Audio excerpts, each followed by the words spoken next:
Ces petites pilules, roses ici, mais qui peuvent parfois être vertes, c'est le Distilbène. Michel fait partie de cette génération où les mères ont pris durant leur grossesse ce médicament.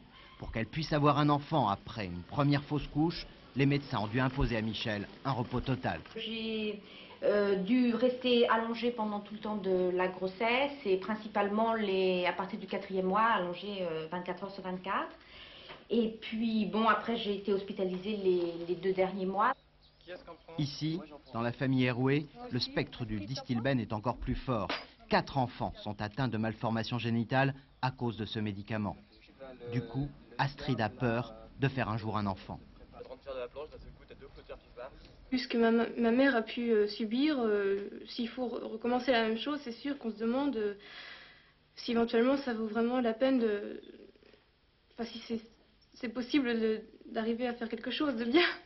D'avoir des enfants, vous voulez dire? Oui.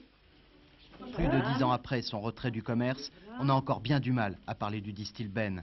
Aujourd'hui, c'est la première fois qu'à un congrès de gynécologie français, les médecins abordent ouvertement le problème. Et puis, le message entre mère et fille passe encore difficilement. Il faut que les mères qui ont pris du Distilbène pendant leur grossesse informent leurs filles, car les filles peuvent avoir des difficultés à avoir des enfants. Ces filles ont des petites anomalies utérines qui portent sur le col, sur la dimension de leur cavité. Et si elles avertissent leur gynécologue, il prendra des mesures pour surveiller leur grossesse, leur éviter de faire un accouchement prématuré ou une fausse couche et leur permettre d'avoir un enfant. Le tabou du Distilbène serait donc en voie d'extinction. Le ministère de la Santé va envoyer une brochure d'information à tous les médecins.